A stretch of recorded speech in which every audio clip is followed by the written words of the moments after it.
Ele é advogado tributarista e um dos mais renomados. Lançou recentemente o livro das contribuições sociais e seus reflexos nas empresas da Zona Franca de Manaus. Está no último ano da gestão como presidente da Ordem dos Advogados do Brasil, Seccional Amazonas. Dr. Jean Cleuter, seja muito bem-vindo agora ao Real Time 1. A última vez que a gente conversou ainda foi na antiga sede que a gente tinha na Djalma Batista. Agora a gente recebe o senhor de novo e é com o mesmo prazer, sim. Obrigado, Caio. Obrigado a todos do Real Time. Primeiro, parabenizar pela sede nova, está muito bonita.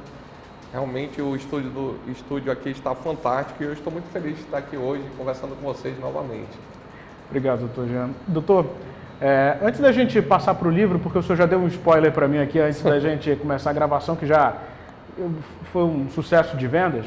Mas vamos falar, eu mencionei na abertura dessa entrevista que o senhor está no último ano desse período de gestão que o senhor está à frente da OAB. O senhor está pensando em reeleição? Olha, eu acho que nós estamos no começo do ano ainda. Um momento de muito trabalho, nós temos muito trabalho a ser feito. Eu fico feliz de nós termos mais de 80 comissões trabalhando em favor da advocacia, em favor da sociedade. E nesse sentido, eu entendo que a eleição ela só começa quando é lançado o edital. Antes disso, o nosso pensamento é voltado exclusivamente para o trabalho. E o trabalho para a advocacia e o trabalho para a sociedade. Mas teremos um ano de eleição. Eu sempre acreditei que a democracia é o melhor caminho. Fico feliz de estar numa gestão que foi eleita democraticamente pelos advogados. E no momento certo, eu acredito que nós vamos ter oportunidade, se for permitido, de voltar aqui e falar como é que vai ser as eleições, como serão as eleições, né? Como é que vai ser todo o processo eleitoral da OAB. O que me deixa feliz é a união do nosso grupo. Hoje nós temos um grupo muito grande que está unido e eu vejo, sabe, Caio, uma coisa muito importante que eu sempre gosto de falar quando tenho oportunidade de estar num programa como o de vocês, que tem muita audiência, que todos que trabalham na OAB trabalham sem ganhar R$1, trabalham por paixão, por dedicação. E essas pessoas, eu só tenho muita gratidão por elas estarem lá conosco hoje fazendo... Eu poderia aqui citar várias comissões, atividades, né? Atividades. Nós tivemos a Expo Mulher agora no Vasco, que reuniu mais de 2.000 pessoas com vários serviços prestados à mulher advogada, prestados à mulher amazonense que passou na Expo. Nós vamos ter o segundo encontro da advocacia do interior. Nós temos um trabalho muito forte na nossa gestão para os advogados do interior, equipando as salas do interior. Recebemos do Conselho Federal, do Beto Simonetti, 45 computadores que serão enviados para o projeto de interiorização. Nós estamos com o planejamento de abrir mais 2 subseções, a subseção de Itacoatiara e a de Altazes. Nós estamos com um novo regimento da Caixa de Assistência que tem a felicidade de ampliar os benefícios aos parentes dos advogados.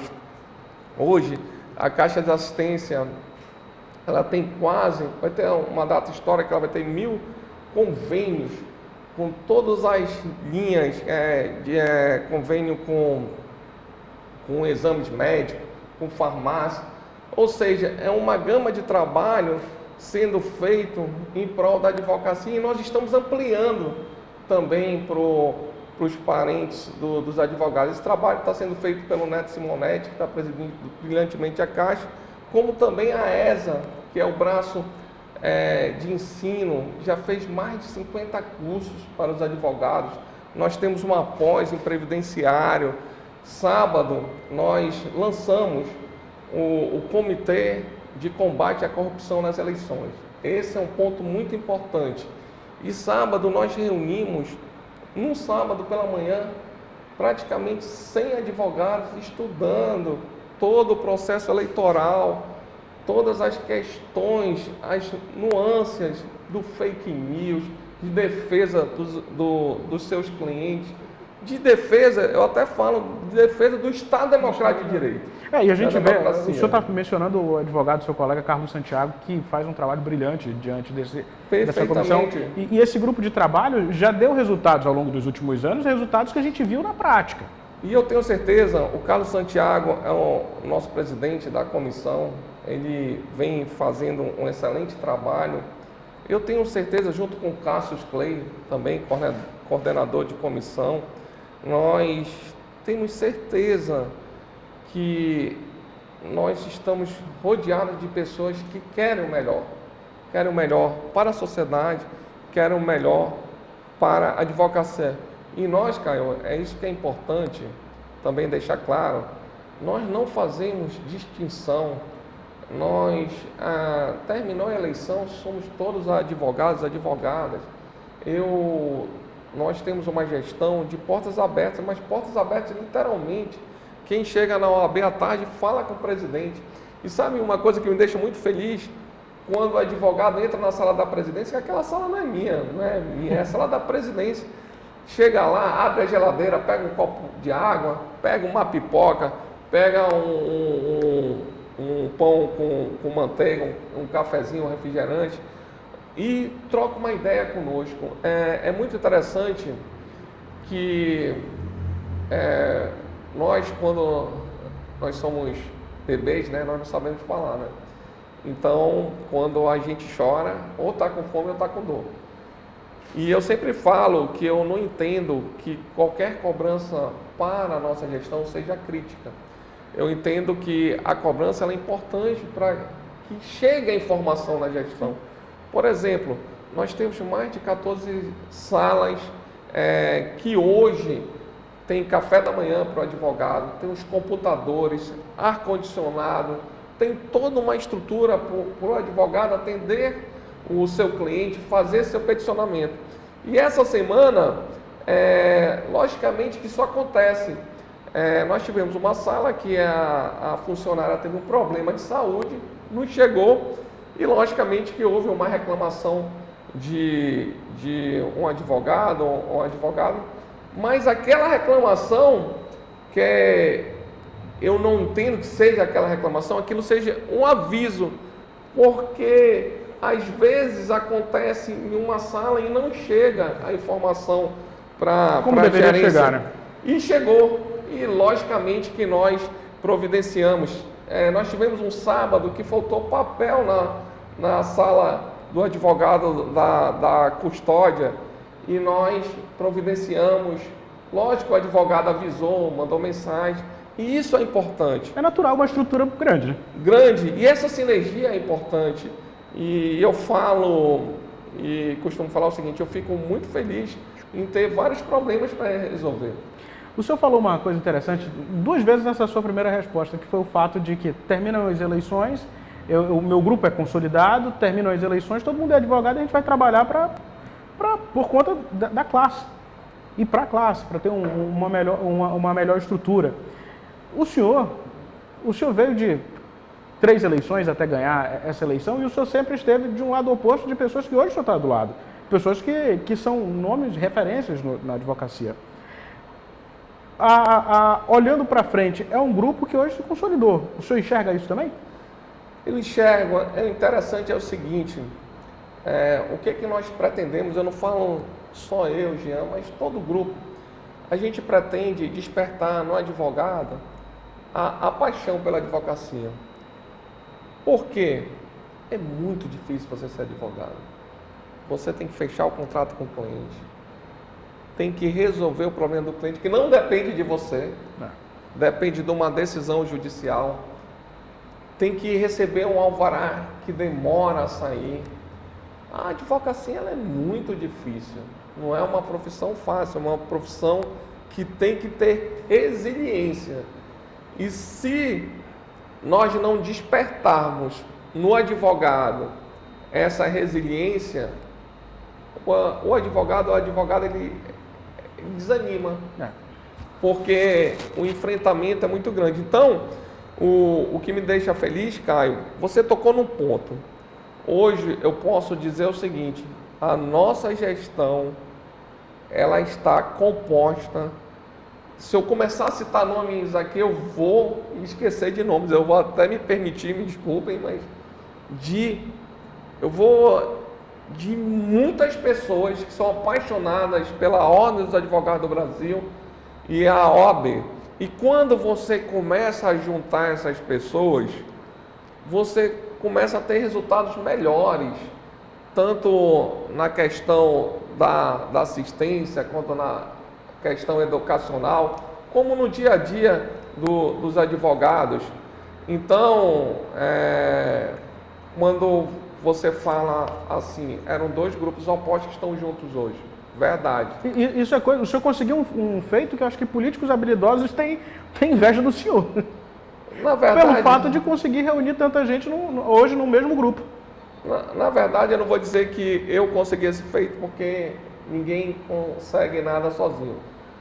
Foi um entendimento dos grupos, que hoje é liderado pelo nosso líder maior, que é o Beto Simonetti, que conseguiu consagrar várias seccionais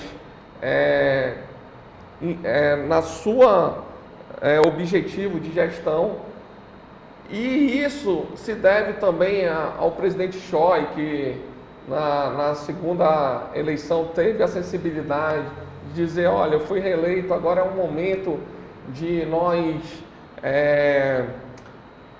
oxigenarmos. Então, toda essa composição de pessoas que eu quero dizer, nós chegamos no entendimento, e graças a Deus posso falar que o nosso entendimento de trabalhar pela advocacia continua. Nós estamos cada vez mais construindo pontes, superando desafios. Eu costumo dizer o seguinte: às vezes as pessoas confundem. Eu posso não concordar com uma ideia sua, não quer dizer que eu briguei com você. Eu tenho irmãos, nós somos 4 irmãos, às vezes uma irmã está chateada comigo porque eu falei uma coisa que ela não gostou, mas nós somos irmãos. E nós somos irmãos e temos o objetivo de ter nossa família unida. Então, eu até queria passar essa mensagem. Às vezes as pessoas ouvem alguma coisa e interpretam de forma diferente. Cara, alguma divergênciazinha ali, outra aqui, isso é natural, mas o objetivo maior de servir a advocacia, ela está convergente entre todo o grupo, tenho certeza disso. Nesse período da sua gestão, houve um avanço e uma boa relação com a Secretaria de Administração Penitenciária. Vocês conseguiram um avanço em prol do advogado ali? Nós tivemos uma relação muito boa. Não é fácil. A relação, ela tem que ter equilíbrio em todas as relações. Nós não podemos deixar que o advogado tenha algum empecilho no exercício da sua profissão, nas prerrogativas. Por quê? Se o advogado não tiver todas as suas prerrogativas atendidas, quem está sendo prejudicado é o cidadão, que não vai ter uma defesa plena, que não vai ter o direito ao contraditório, não vai ter direito ao devido processo legal. E com a Secretaria Penitenciária nós conseguimos grandes avanços. Hoje nós dobramos o número de parlatórios, nós também tivemos vagas de estacionamento em todas as penitenciárias, e isso se dá à sensibilidade do secretário. Logicamente, Caio, que a nossa vida, a sua, a minha, dos telespectadores, você imagina se chegasse um dia tu resolvesse todos os teus problemas? Seria uma maravilha, né? Ou não. Eu entendo que ou perderia o interesse também. Eu entendo que seria um tédio. Se eu resolver meus problemas todinhos, o que eu vou fazer amanhã? Assistir Netflix? Assisto no primeiro dia, no segundo? Aquilo não é. A nossa vida, eu tenho essa compreensão, lógico que as pessoas não precisam, algumas vão concordar, outras não. Ela é feita de desafios. Por mais que a gente não queira, se a gente estiver em casa, vai ter um problema a ser resolvido. Pode queimar uma lâmpada, pode quebrar o cano, pode ter vários problemas. Na advocacia não é diferente. Prerrogativas. Nós resolvemos um problema, aparecem dois. Nós resolvemos dois, aparecem quatro. Então, a luta da advocacia, aí que eu quero dizer para vocês, é nessa parte que eu acho muito interessante, que é o desafiador de todo dia ter um novo desafio a ser cumprido, a ser ultrapassado. Não adianta você dizer assim, eu vou resolver todos os problemas e tal. Se o problema fosse de resolução exclusivamente da sua vontade, você poderia dizer, como é que eu posso resolver um problema de prerrogativas numa delegacia se eu também dependo da outra parte que está lá? Então tudo parte do diálogo, parte da acessibilidade, parte do convencimento. E logicamente que nós entendemos que o importante é defender a nossa Constituição. Costumo dizer que se a prerrogativa do advogado não estiver plena, não está plena a democracia e o Estado Democrático de Direito do cidadão. Presidente, teve um outro ponto de avanço que é uma atenção especial dada aos povos tradicionais. E a gente está falando de uma região que precisa dessa atenção. Estou falando dos indígenas. Nós estamos muito felizes que hoje a nossa Comissão de Defesa Indígena e dos Povos Originários está sendo comandada pela doutora Adriana e pelo doutor Hamilton, que é o vice-presidente. Nesse sentido, nós temos uma comissão inteira trabalhando para a defesa dos povos indígenas. Nós tivemos a oportunidade de ser representado pela doutora Adriana num evento em Tabatinga que teve a presença da ministra Weber, ou seja, a doutora Adriana estava representando a Ordem dos Advogados do Brasil e levando a Ordem dos Advogados do Brasil para Tabatinga. Nós tivemos ano passado o primeiro grito da floresta, que tratou de todos esses temas relacionados aos povos indígenas. E nesse ano também aproveito aqui a oportunidade da sua audiência para dar um spoiler que nós vamos ter o segundo grito da floresta. Nós já estamos planejando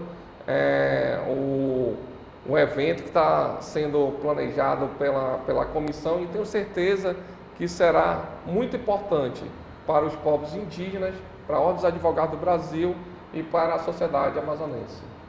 Agora vamos chegar no livro, porque a gente vai caminhando para o fim, não menos importante que isso, mas eu queria deixar essa parte para o final para segurar quem está interessado no livro saber agora. O senhor o senhor escreveu essa obra, obviamente, a partir da sua vivência, do ponto de vista como advogado tributarista, e foi um sucesso. Os livros já foram quase todos vendidos. Olha, Caio, eu até fui surpreendido. Nós tivemos um primeiro lançamento nacional, foi 6 de dezembro, no Hotel Renascença São Paulo, por exigência da editora, que é a Noesis, que ela sempre lança no Congresso de Direito Tributário do IBET, que participam mais de 1000 tributaristas neste congresso. E não poderia deixar de fazer um lançamento aqui em Manaus. E nós fizemos o lançamento dia 29 de fevereiro. Eu confesso que eu esperava em torno de mais de 250, no máximo 300 pessoas. E passaram lá no lançamento em torno de 800 pessoas. E eu tive a felicidade, que eu também nem imaginava, do livro ter sido esgotado no dia do lançamento. Mas aproveito, o livro agora vai ser vendido pelo site da Noesis. E quando eu estou fazendo um trabalho, eu sempre penso no que aquele trabalho pode mudar ou ajudar as vidas das pessoas. quando eu fui presidente da Comissão Nacional de Direito Tributário, eu refleti sobre qual o trabalho que poderia mudar a vida dos advogados. Tive a oportunidade de ser o relator da inclusão da advocacia no Simples Nacional. Caio, para você ter uma ideia, um advogado hoje que ganha em torno de R$10 mil por mês, ele paga apenas R$450 de tributo, ou seja, 4,5%. E esse foi um trabalho não só para a advocacia amazonense, foi para a advocacia brasileira. E foi capaz de mudar a vida da advocacia. Esse ano, dia 6 de agosto, nós estamos fazendo 10 anos da sanção da presidente da inclusão da advocacia no Simples Nacional. Então vai ser um marco importante. Quando eu tinha um sonho de ser mestre em Direito Tributário e me esforcei bastante e pensei, qual o estudo que eu posso fazer que ele é capaz de colaborar com a sociedade, de colaborar com o Amazonas, com Manaus. E na questão tributária, nós temos um sistema tributário diferenciado, que em vários livros eu escrevi, que é um sistema tributário constitucional da Zona Franca de Manaus. Porque nós, com relação à constitucionalização da Zona Franca, nós não podemos pensar em sistema tributário brasileiro sem a diferença do sistema tributário da Zona Franca. Excepcionalização. Perfeitamente. Então, hoje, nós temos uma questão de crédito presumido. O que é o crédito presumido? É aquele crédito sem que haja o efetivo pagamento. E onde que ele se encaixa na Zona Franca de Manaus? Ele se encaixa hoje na sua vantagem comparativa, na sua vantagem competitiva. Bem, nesse sentido, nós temos agora uma reforma tributária. Eu ia chegar nesse ponto para aproveitar a sua vinda aqui, mas pode avançar à vontade. A reforma tributária, ela vai ser regulada por lei complementar. As diretrizes já foram dadas por uma emenda constitucional. E a lei complementar, ela vai ter que ter muita habilidade para destacar essas vantagens da Zona Franca de Manaus. Até gostaria de ter a oportunidade de falar que na minha pesquisa, eu também cheguei na seguinte conclusão: não é só a questão da Zona Franca hoje estar inserida na Constituição, em razão do relator da Constituição à época, o Dr. Bernardo Cabral. Nós também temos na nossa Constituição a determinação e o mecanismo do equilíbrio dos estados. O que a federação visa? Ela visa um equilíbrio dos estados.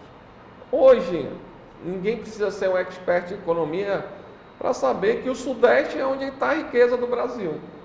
Por vários motivos, eu poderia dizer, acho que o climático é um motivo, a concentração de renda. E nós, do Amazonas, veja só o problema criado há pouco tempo. O rio secou, não chegavam insumos para as indústrias da Zona Franca de Manaus.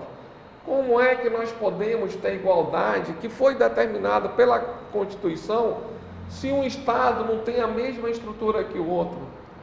E esse mecanismo que é dado pela Constituição é o mecanismo das isenções. Então, o que vale para o Amazonas também vale para os outros estados. Nesse sentido, eu tive a oportunidade de fazer uma pesquisa bem ampla, inclusive comparativa com outros países que já tiveram Zona Francas, já tiveram política de incentivo fiscal, ou para um produto, ou para uma região. Isso é totalmente natural. Por isso que eu fiquei muito feliz, quero agradecer imensamente a presença das pessoas que foram ao lançamento do livro. Eu fiquei de 5 horas da tarde até às 9 horas da noite autografando o livro e fiquei muito feliz. Fiquei muito feliz e lógico que isso é uma pretensão nossa. Espero que a obra contribua com a reflexão das pessoas sobre o nosso sistema tributário, sobre a nossa região e sobre o equilíbrio da federação. Nós não podemos entender que um estado é concorrente de outro. Até no meu discurso eu falei que a Zona Franca, em razão do equilíbrio dos estados, a Zona Franca ela não é de Manaus, não é do Amazonas, a Zona Franca é do Brasil. Porque nós temos que ter esse equilíbrio e nós temos que buscar esse equilíbrio. Então, eu agradeço muito a oportunidade de falar sobre o livro e espero que o trabalho sirva de fundamento e possa colaborar com a reforma tributária. Eu passei boa parte da minha vida como repórter de economia. Seria um desperdício trazê-lo aqui e não perguntar do senhor, que, como conhecedor de tributação e da legislação, sobre essa legislação complementar. Eu tive numa palestra recente da FGV, com o professor Márcio Roland, que o senhor deve conhecer, e ele faz um estudo muito profundo sobre a Zona Franca de Manaus. Mas, na sua visão como advogado tributarista, qual é o principal argumento que precisa ter nessa legislação complementar que assegure a operacionalização da Zona Franca de Manaus diante da reforma tributária? Bem, eu poderia te falar várias argumentações, mas o ponto importante, vamos pensar no sistema de normas. A emenda constitucional já determinou a preservação da Zona Franca. Então, a Zona Franca ela vai ter que ser preservada como ela está hoje. Se por acaso, na lei complementar, vier algum artigo ou algum sistema que prejudique a Zona Franca de Manaus, eu não vejo outra saída e eu vejo isso com a maior tranquilidade possível. O Supremo Tribunal vai corrigir isso. Então, o que eu posso enxergar é a determinação constitucional, a lei complementar não pode fugir disso, sob pena de já nascer incondicional. Então, hoje, os deputados, os senadores, eles vão ter que cumprir o que foi feito na legislação, na emenda constitucional. Mas o que ocorre? A Zona Franca, ela começou a existir em 1965. Foi quando tivemos o primeiro projeto da Zona Franca de Manaus. E, logicamente, que ela veio evoluindo. Eu tive a oportunidade de fazer um estudo histórico dessa evolução. No primeiro momento, a Zona Franca ela tinha o interesse de resguardar o Amazonas, a floresta amazônica, e que as pessoas que estivessem aqui permanecessem. Para isso, precisava de um modelo de desenvolvimento econômico. E ela, durante o tempo, ela veio se aperfeiçoando. Nós tivemos um tempo que o comércio era muito forte. E hoje, eu entendo que as indústrias que são pilares da Zona Franca de Manaus, elas acabam também abarcando outro ponto, que é a geração de emprego. Hoje nós temos em torno de 130 mil empregos diretos gerados pela Zona Franca de Manaus. Nesse sentido, posso dizer que quando nós fazemos parte da academia, que eu falo academia, estudar em institutos nacionais, nós acabamos conversando com outros tributaristas de São Paulo, do Rio de Janeiro, de Brasília, do Rio Grande do Sul, de todos os estados. E nós conseguimos mostrar, acredito que hoje 95% dos tributaristas, eles são a favor do modelo Zona Franca de Manaus. em razão de todo o arcabouço que eu falei aqui, desde o equilíbrio do Estado, como a questão de a Zona Franca ter sido inserida no artigo 40 da ADCT, da Constituição. Que bom mesmo. Presidente, eu quero lhe agradecer, desejar um bom 2024, o senhor falou no começo, a gente está no comecinho do ano, e assim que o senhor puder, retorne mais vezes aqui para trazer boas notícias. Só lembre o site que o seu livro está à disposição, o livro das contribuições sociais e seus reflexos nas empresas da Zona Franca de Manaus. Está no site. Está no site da editora Noesis, e só digitar que você chega lá. E eu agradeço muito, Caio, a oportunidade de estar aqui no Real Time, e uma oportunidade como essa de falar sobre OAB, falar sobre o livro, falar sobre Zona Franca de Manaus, falar sobre o Simples Nacional, é muito importante. Muito obrigado pelo espaço. Eu que agradeço. E agradeço a você, internauta. Obrigado. Curta, comente, compartilhe e inscreva-se em nosso canal no YouTube, é o RT1 Play. Até uma próxima oportunidade.